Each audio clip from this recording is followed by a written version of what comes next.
Okay, so welcome everyone. Thank you so much for joining. I'm just thrilled to be here with you all today. And welcome to this first gathering of what could be a peer support community for us, community of practitioners in the international development field.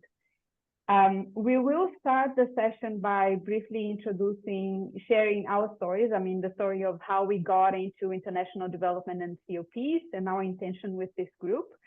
And as we do that, I invite you to also share in the chat, why are you here and what drew you to this initiative? And I'll turn it over to Zarko so that he can get us started with his story.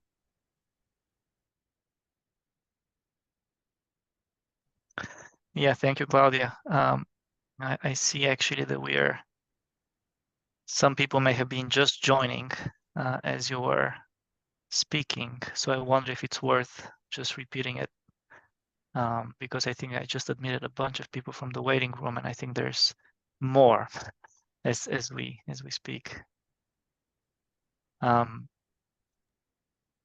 So if you hi everyone. Yeah, go ahead, Claudia. So if you just joined, welcome to the session. We are getting started. And so to get us started, what we'll do is the three of us, the facilitators, Zarko, myself, and Ray, we are going to share the story of how we got into community building. And as we do that, we ask that you also share in the chat, why are you here? What drew you to this initiative? And yeah, so I'll pass it over to Zarko and I'll continue admitting people. Yeah, excellent. So hi everyone, welcome from my part as well. We figure we'll just start with a little bit of context before we share the agenda, since we have limited time. So do like the briefest possible kind of intro of myself, and then Ray and Claudia will do the same in terms of how we entered into communities, because I think that's the relevant question. So I was coming out of a traumatic exit from a nonprofit I had co-founded when Ivan, I'm not sure if Ivan may be here, but if he is, then he invited me to a community management training at the World Bank. And then somehow I joined the World Bank as a consultant on a project to build a couple of learning communities. And then shortly thereafter joined the team that was supporting the entire COP infrastructure, communities of practice infrastructure across the organization. That was 2016. And somehow, 7 years later, I'm still around, on a couple of projects. And basically, I'm still wearing like a World Bank hat, like here, representing my World Bank piece. And then over the past few months, I've been advising a team at UNAIDS on building 2 communities of practice. And so in a way, I've started wearing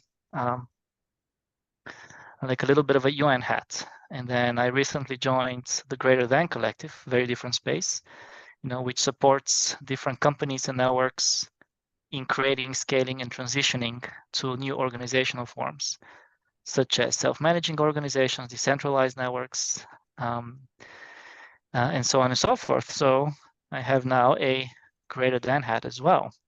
So at any given moment, I might be doing something, with the World Bank, the UN, or Greater Than, and actually more that are too difficult to explain.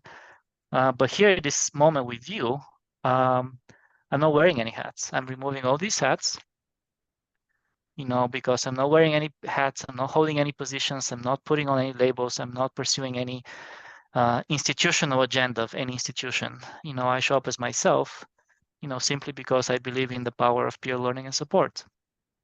And while we're all here representing different organizations, we're all first humans, seeking care, connection, community. And I invite you all to put any of your hats aside and just be you. Ray, over to you. Hi, my name's Ray Eisenberg. I'm based in the San Francisco Bay Area in California.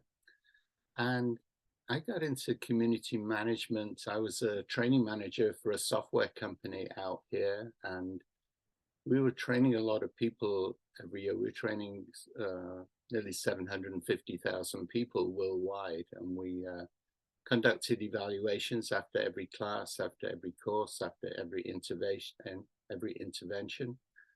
And we got high marks for our trainers. We got high marks for our courseware materials. But the answer to the question, what did you get most out of the class, almost always was meeting other people. And the light bulb just went on for me. And I got into the development of learning communities and then communities of practice. And when I left the software company, I joined the World Bank in 2015 and working on an infrastructure that really helped facilitate and produce over 400 communities of practice at the World Bank. So that's my story. Thank you, Ray. As for me, it was a career pivot. I was in my 40s, I guess, like midlife crisis. I needed a change. I was working in Brazil. I'm Brazilian, with learning, especially on the small business learning and capacity building for a long time, and I needed this change. So I moved to the US and I started studying international communications, and I started working for the Organization of American States in DC. And I was there for 3 years, feeling kind of stuck. And then a friend that was also my boss at the OAS, Dulce, maybe she's here today. I don't see her yet, but she saw this job posting for a community manager at the World Bank, and she said, "Oh, this is perfect for you." And since she's one of those people that, you know, friends that know you better than you know yourself, I said, okay, let's give it a shot.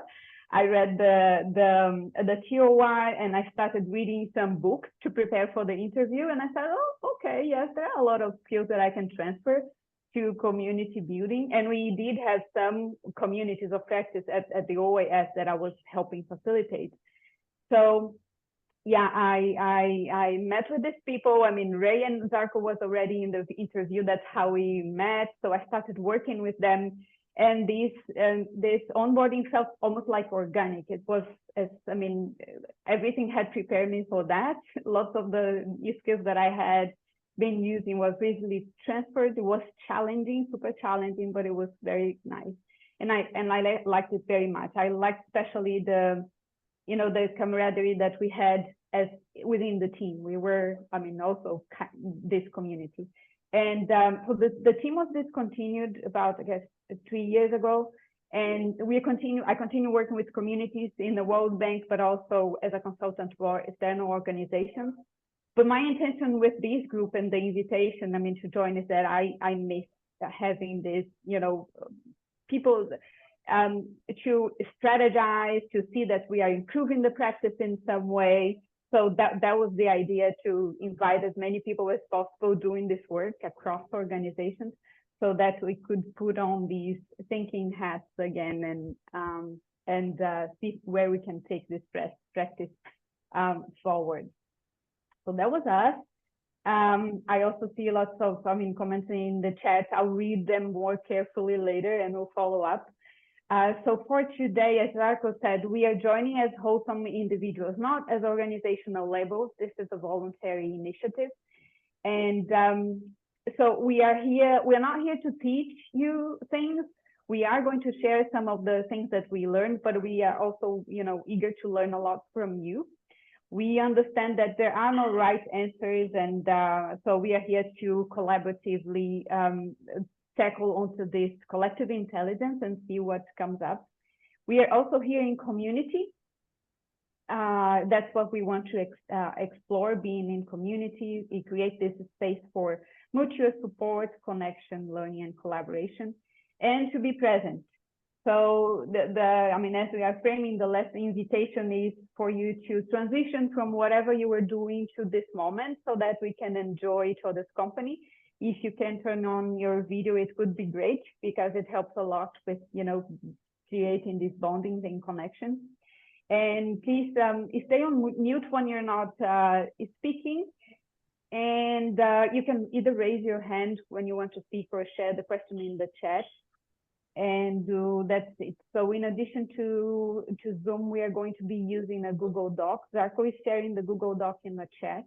And if you could already open it, it would be great. You would see, I'll pass over to Zarko soon so that he can get us started with the next session with the check-in. Before that, I'll just share an overview of the session, the agenda. Zarko is also going to share shares in the chat with you. So we're starting with this training. Zarko is going to have like a quick check-in so that we connect with one another.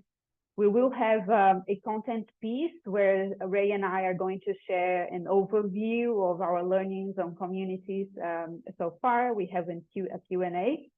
Then Zarko is going to lead us in an interactive activity, and we check out. So this was it for the training. And I'll pass over to Zarko to continue with the activity. Thank you, Claudia. Wonderful check-in. We're going to check in. It's our practice for many years, to check in. Why are we doing a check-in? Mainly to allow everyone to connect to the space as well as to one another, to become present, to tune into to the session's essence. As you can see right now, we are a fairly large group of 60 people or so. So we'll do our check-in via writing in the Google Doc. So in case I see some of you are already in the Google Doc, if you're not in the Google Doc, please go there. Sorry, how do you go to the Google Doc? There's a link in the chat. Yeah, that's a good question. Do you see it? Okay, great. I just put it again because you may have gotten lost with all the other ones. The very first entry is the link to the Google Doc. Yeah. So you see it here. First piece of notable interest, that is the map of where everybody who filled out the form is from or is located. So not the 60 of you who are here, because we don't know who out of we had about 150 people show interest and fill out the form, and that's the result. So pretty interesting. Then if you scroll down a little bit, you'll see this table, and some of you already kind of got the idea. The invitation is to just write your name, a community of practice or community that you feel is relevant, and basically a one-sentence description. Contact here, this is optional only if you are open to connecting with others who are present here today. This is only shared obviously with the people who showed up. So if you're open to others reaching out to you, you can put an email in, you can put your LinkedIn profile, whatever you prefer, or leave it blank. And then areas of expertise, or offers. So places where you feel like you have a lot of knowledge, a lot of experience, and you're willing to share with others. Ideally related to community building, but I guess it could be beyond that if you feel like it. And then areas you could use help or needs. So where you're currently maybe experiencing a challenge, or you need to learn more about something. You can put such an area there. So that is the invitation to take a couple of minutes and fill this out. I'll stop sharing so as not to kind of confuse you. Let you do it in a couple of minutes. And meanwhile, I'll just play some soft background music for just for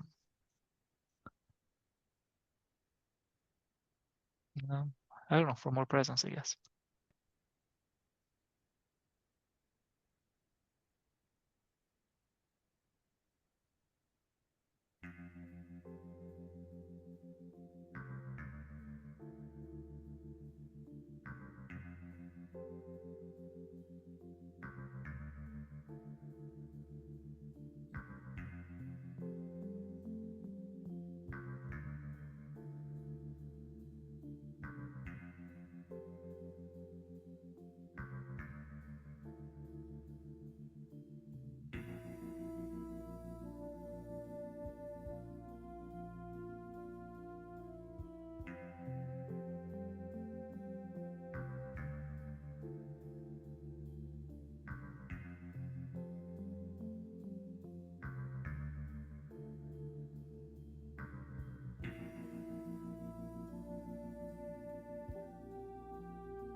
Let's see, does anyone recognize the tune by any chance?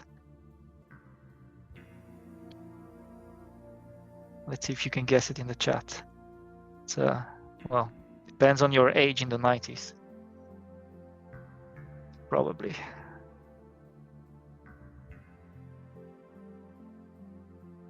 Ah, yes, okay, I figured. Excellent. All right, if you want to keep writing, you absolutely can.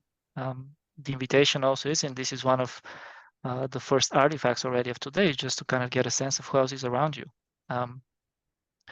And especially in the last two columns, hopefully there is already an opportunity to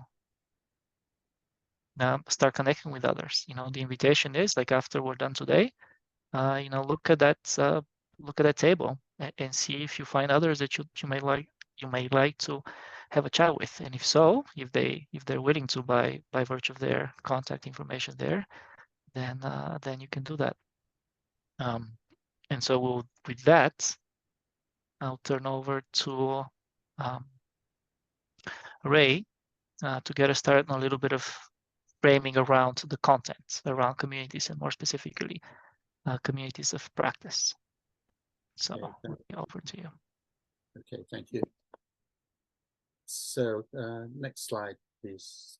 So as Sako said, and Claudia said, we're not here to teach you. We're here to share what we have learned about communities of practice. So we're going to explore a little bit about the fundamentals of communities of practice, fundamental principles underlying what defines a community of practice, and key elements that specifically make it a community of practice, and look at some examples of effective communities.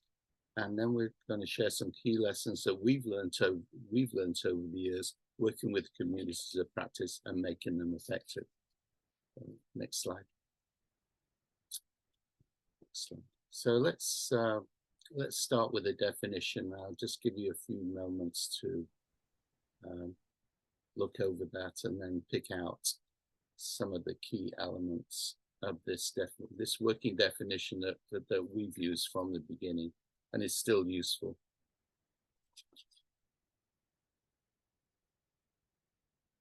So first, the obvious, it's a group. It's more than just two people exchanging tips and tricks. It involves a shared concern or passion. And we found that if your members of your community are not passionate or really concerned about the issue, then again, it's going to be very hard to keep that community going. Members also want to learn and get better at what they're doing, and they want to learn and get better by interacting with fellow professionals and sharing with fellow professionals, and not just sharing in a one-off meeting, but in an ongoing meeting. And I can't emphasize enough this element of ongoing. And in fact, one of the reasons we're here today is to assess the demand for what we're trying to do here and see if there's enough momentum to make this an ongoing community. Next slide. So we look at communities of practice from a three-pillar framework or three-legged framework of purpose, people, and practice. Next slide, please. So let's double click into each one of these elements, not in too great a detail, but so purpose is answers the question, why? Why are we doing this? And it looks at areas like domain, which is the area that you want the community to cover, goals and objectives for your community, the value that members will get out of it, and the value that your organization will get out of it. And we'll talk a little bit more about value later on. The next slide. Next. The next are people, which ask the question, who? It talks about membership, who's in, and just who's in the community, and just as important, who's not in the community. Do you want your community to be a fairly selective by invitation only community, or do you want it to be a broader, more public membership? How will you manage relationships within the community? What's the governance and rules for running the community?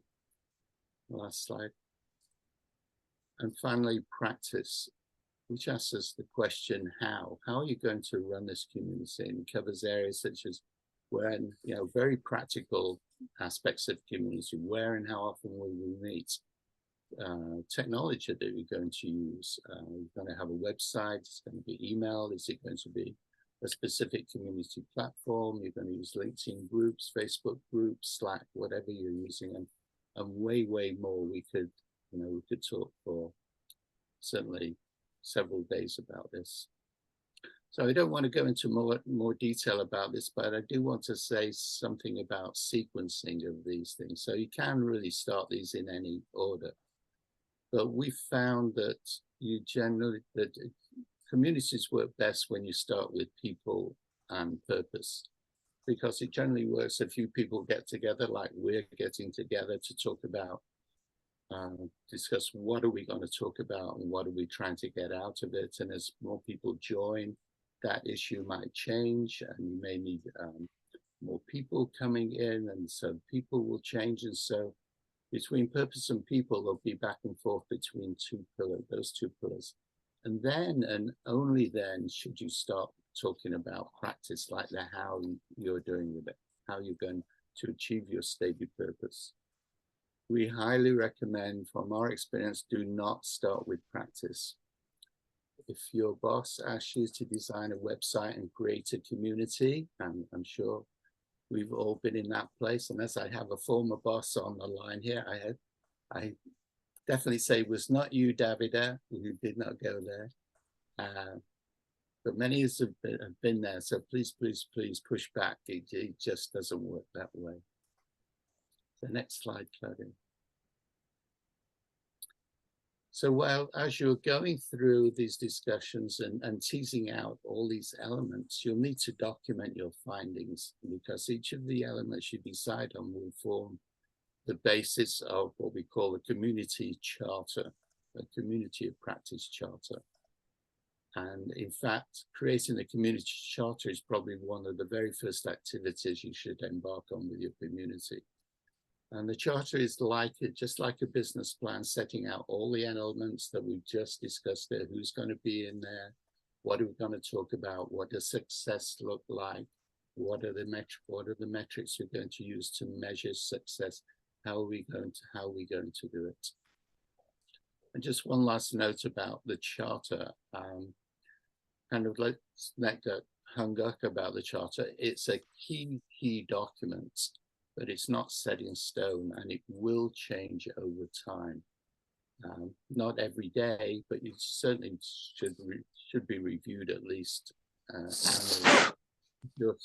As you're creating the charter, there'll be a lot of back and forth about creating that charter and really fine-tuning it till you can launch your community, no matter how small. So having taken a look at the way we look at community, let's look at some examples, or certainly one example of a community of practice that's very successful. And for this, I'm going to hand you over to Claudia. Thank you, Ray. Yeah, so if we look at this example, it shows how one of the communities shaped the three elements, right? So it's this is the social entrepreneurship community of practice in Turkey. It's developed under the World Bank project on social protection in Turkey with funding from the European Union.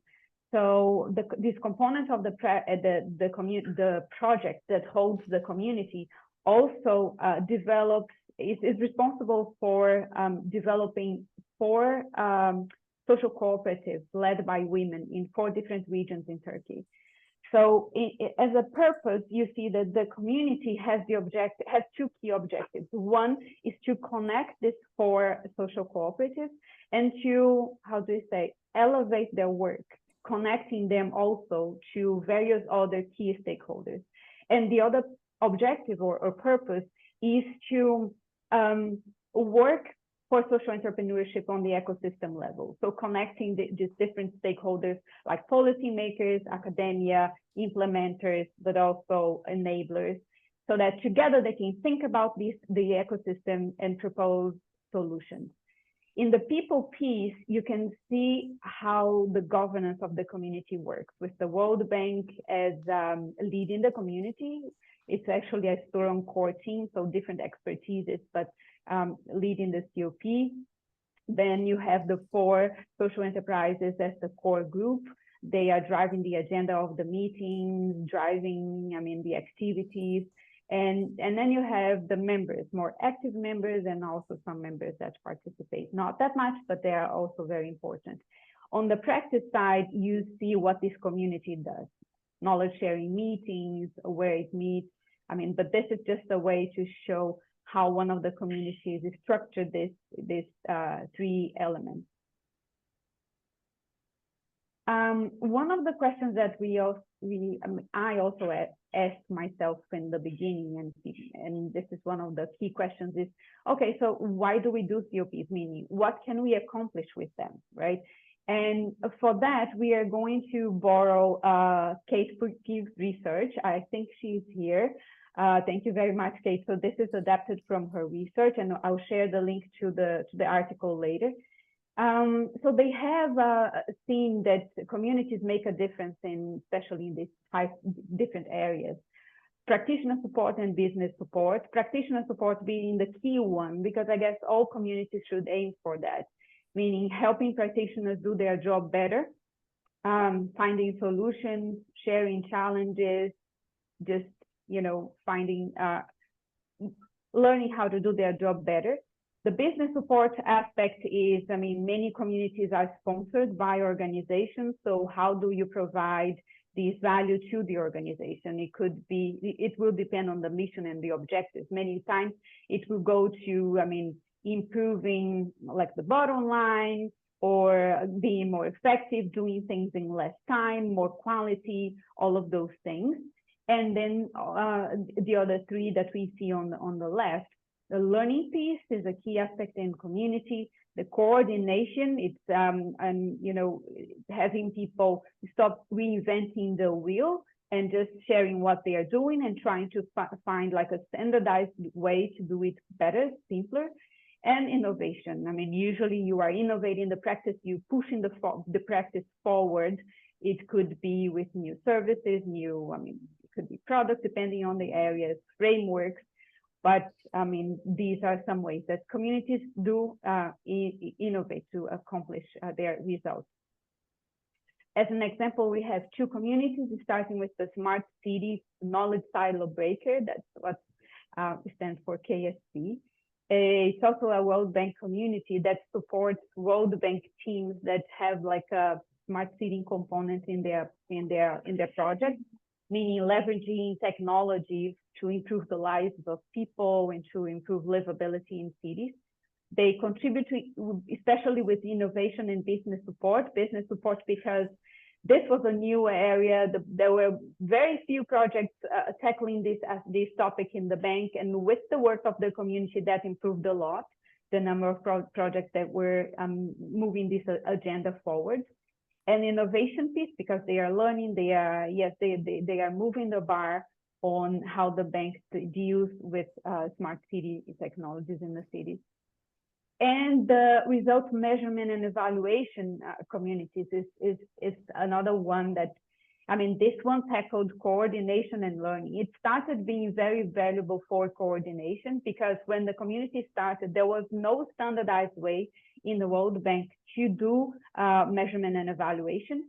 So their first work was, okay, let's map out, let's see what other areas are doing, let's see what works, what doesn't work, and create like our own way to do M&E. And then when they found something that was, working, they became more like a learning platform, like a learning community and capacity building for people to onboard new people and just to, share what they have where they got to. So these were some examples. And I'll briefly share some lessons but I would also like to hear from you. So as I'm speaking here, I would like to also share in the chat what is something that you think is key for a community to be effective, to be engaging. Please share it on the chat. I will move on just because we are because of time. But for us, so the first one is knowing your members and actually being member driven. So understanding your members in a way that they are able to voice what they need, but also to voice and have an opportunity to apply what they can offer. So a community, it shouldn't be, I mean, all of the work of the community just on the hands or on the shoulders of the community leader or the community manager. From the beginning, you should stop, sharing this agency and responsibility with members so that the activity and the doing is coming from everywhere. Two is finding and defining this shared value. So the community needs to provide for the members and need to provide for the organizations, like we talked about on the business support side. So find that sweet spot where you are pleasing both, so that you have sustainability, but you also have engagement. First, the third one, plan, execute, iterate. What I mean is be strategic, yes, but also open to serendipity, adapt as you go. And four, decide roles and responsibility, bring as many people into the decision-making process as possible and share this agency so you have more hands, more people doing in the community. And five, learn and evolve. And this is related to measurement and evaluation. Like there are several ways that you can measure the success of a community. You can measure outputs, you can measure activities, you can measure outcomes as well with stories, and we can get into that, I mean, in some other sessions. But the important thing is that you learn and evolve. If you have time and resources to do like a measurement and evaluation more systematic way, do it. But if you don't, I mean, even in 5 minutes after you are in the meeting, ask what's working, what's not working, and adapt from that. That view is very important. And I'll stop here so that we can take some a few questions from you. Let me stop sharing also.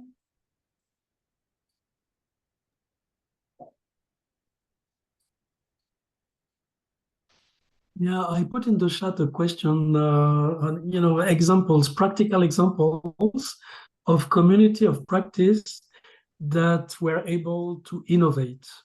That would be interesting to me. Thank you. Hi, Remy. Yes, so I can get started. I can build a little bit upon what I was talking about on the smart cities. So for them, they led to innovation in a way. What do we mean by innovation, right? Innovation is this very tricky word.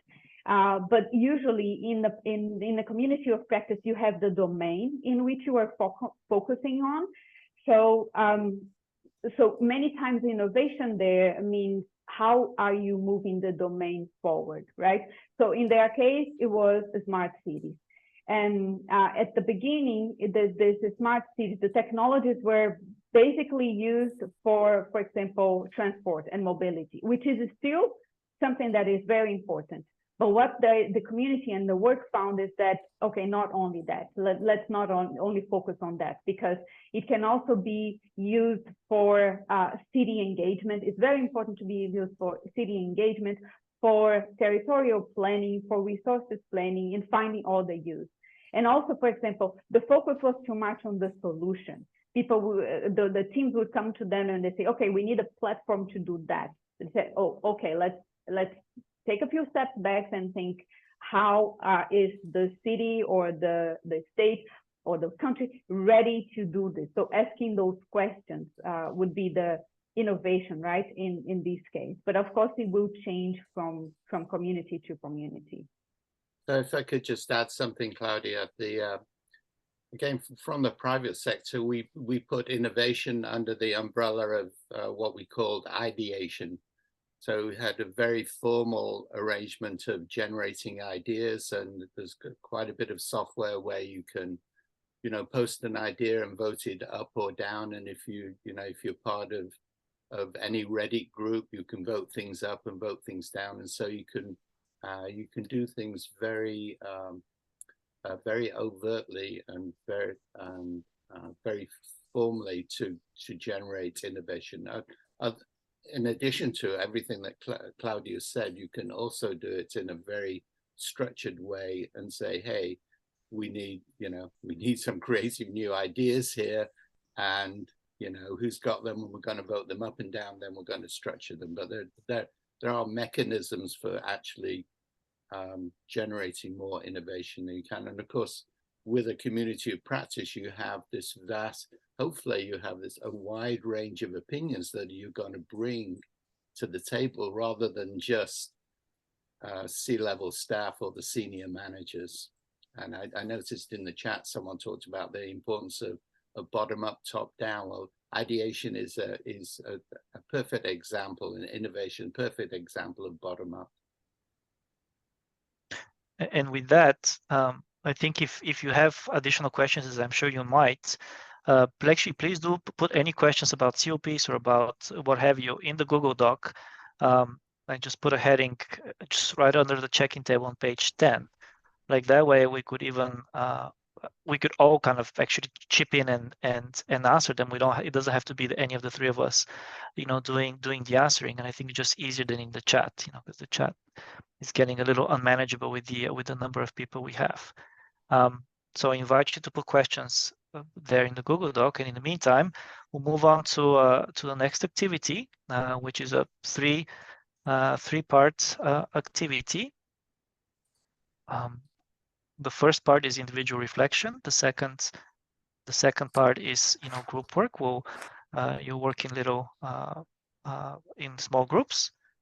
And the third part is we'll come back and debrief. So first, for the individual reflection, I'll explain how we're going to do that. First of all, the framing. You know, this space that we are possibly creating here together, you know, is not going to be a service delivery model, something that, you know, many of us are used to, where, you know, some central team is providing a bunch of services and a bunch of people are taking advantage of that. Like, this space is intended to be fully co-created with participation from anybody, you know, who shows up. That is at least you know, the aspiration. So we have 3 questions for you, and we'd love for you to reflect on these 3 questions. I'm going to put a link in the chat where basically for a Jamboard of sorts, or a virtual whiteboard, and I'm going to screen share so that you see what I'm actually talking about. Basic idea, I'll show you the 3 questions, but what you do is, the invitation is for each person, 1 posted per idea. So you click here on the left where it says sticky note. This will pop up and you offer your idea. When you click save, the sticky note shows up here. Okay, very simple. So just put an idea, 1 posted per idea for each question. Since it's a lot of us, I put 2 whiteboards, if you will, for each question. So question 1 is, what would you like to gain from being a member of a possible peer support community for international development practitioners building communities? Basically, if we are to create some space, what would you like to gain from it? And question is repeated here. So if we run out of space on the first, then you can continue here. Question 2, you know, you see it. What challenges or issues related to building communities within international development would benefit from ongoing peer learning and support? Same thing. Post-its here, and then if we run out of space, on the next slide. And then question 3, you know, how might you be involved in the co-creation of this space? Because, like I said, you know, this is meant to be, you know, organic co-created space, like not something that's sponsored by an institution with a central team kind of sitting on top. So I'll let you reflect. I'll give you a few minutes, and then we'll return for the instructions for for the group activity. You have the Jamboard link in the chat, so please just click on the link and then scroll between the slides to do your post-its.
I'll give you another minute. So hopefully you've had a chance to, I see some people are already on question 3, which is great.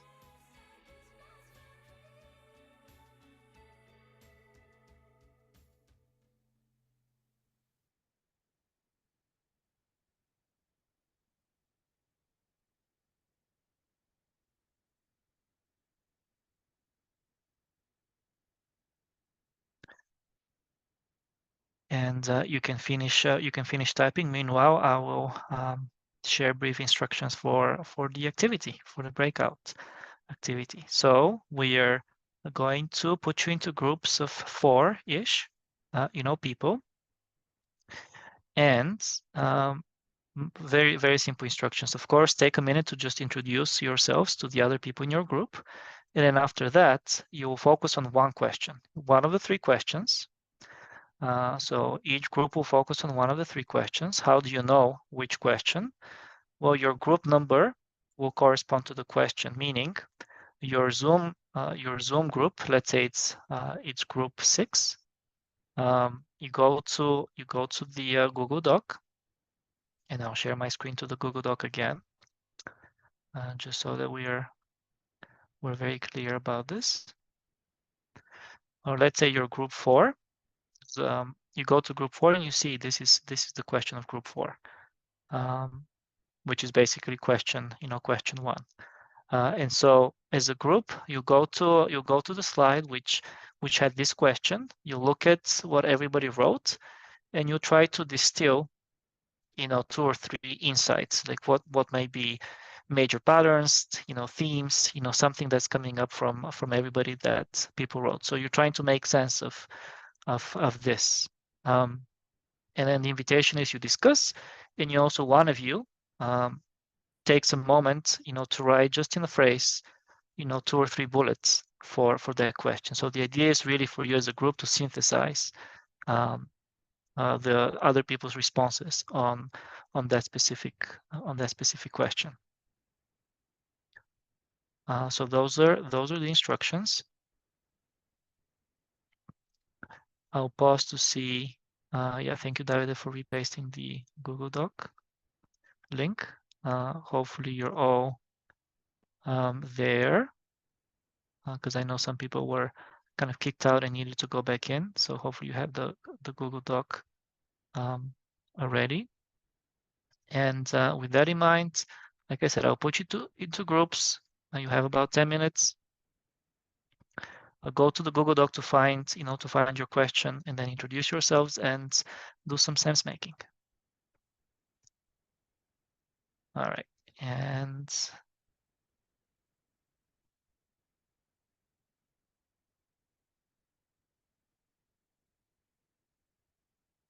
groups are opening now.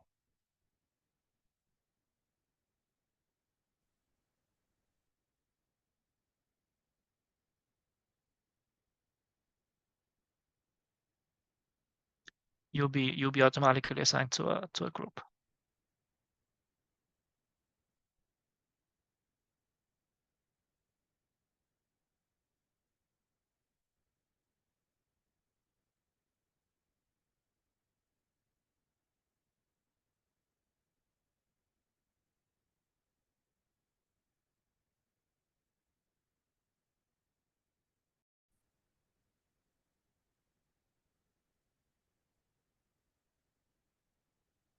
All right, welcome back. People are slowly returning.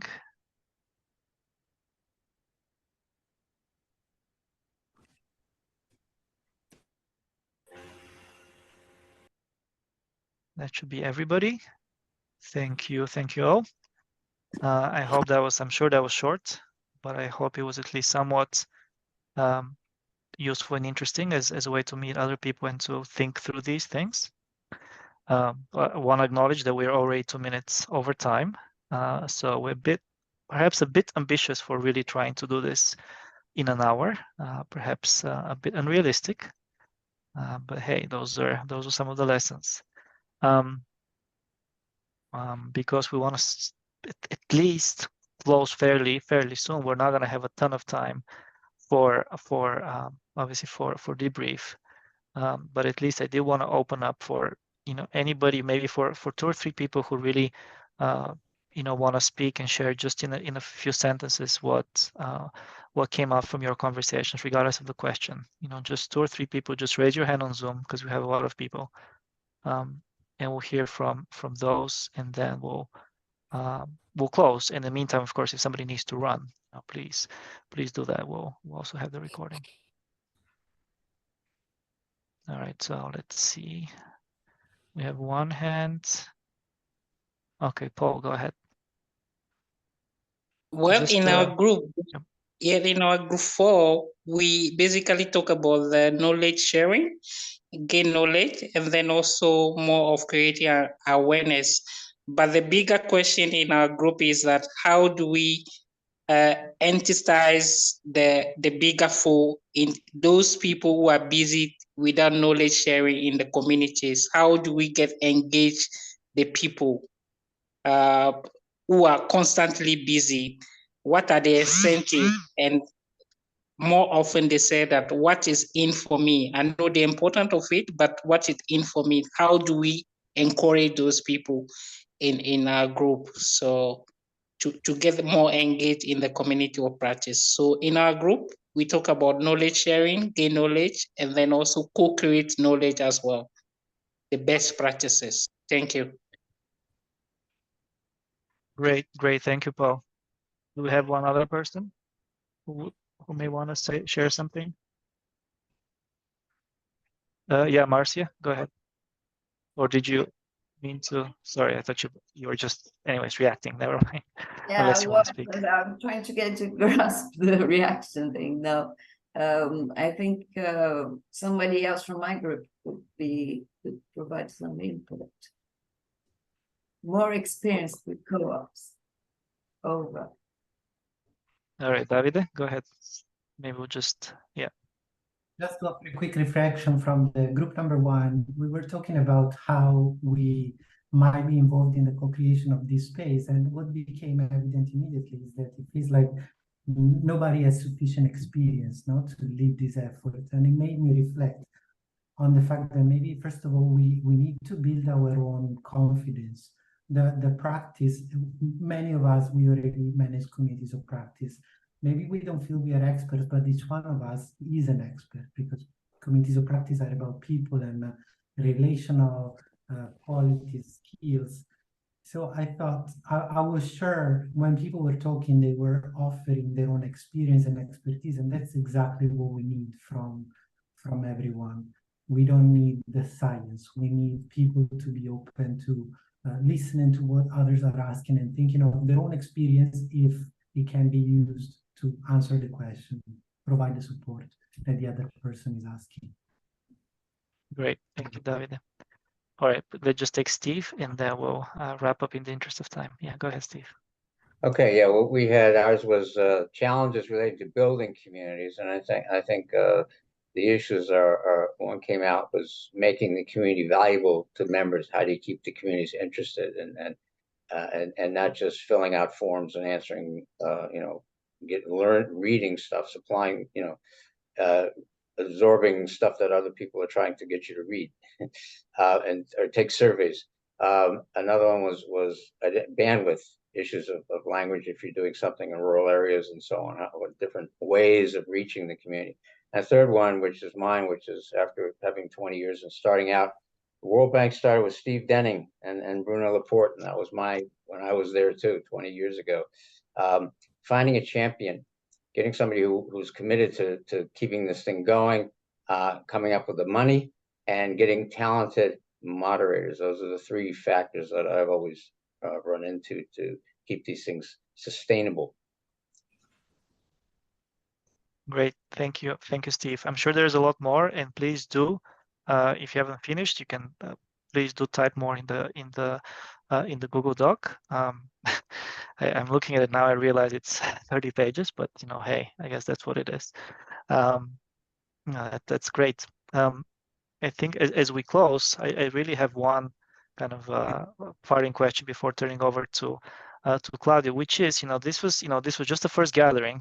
We just sent out an email, and 150 people, filled out a form, and then 60 of you, showed up here. And we did a little bit of context, and then we did the shortest possible activity just to kind of get a sense of needs and what people may want from the space and how it might work out. So really for us, just to kind of take the pulse of the group, how do you feel about continuing? Like, does it feel something? Does it feel like this resonates, and that may be interesting to kind of continue thinking through and actually, essentially building the plane as we fly? If so, just thumbs up if you're, thumbs sideways, thumbs down, whatever you have, just a visual representation for us to get a sense of, yeah, do we do another one and kind of build it one step at a time? Okay. Okay, excellent. Thank you, Claudia. Over to you to close. Thank you, Zarko.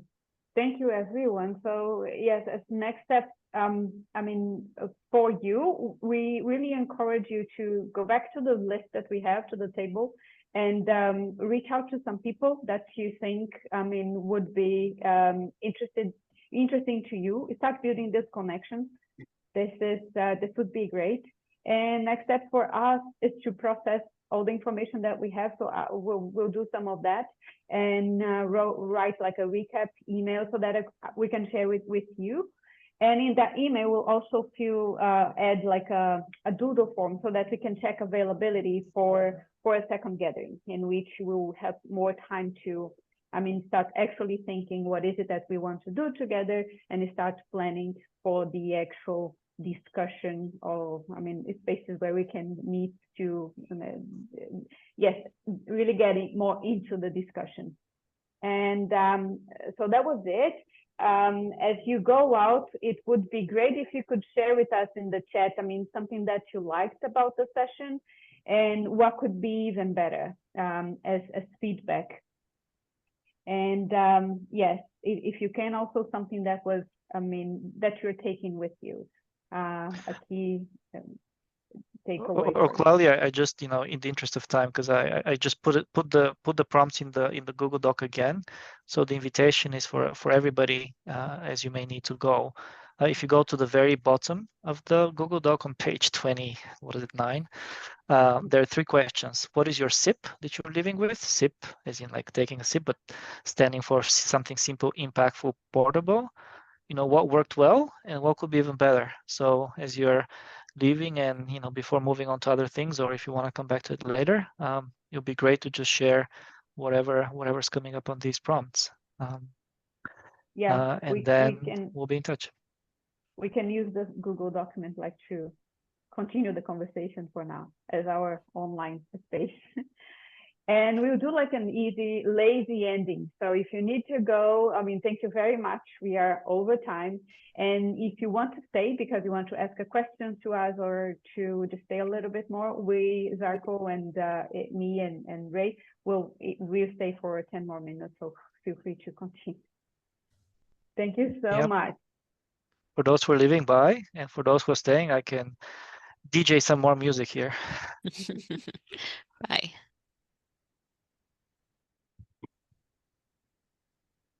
Carla, yeah, go ahead. You can just speak.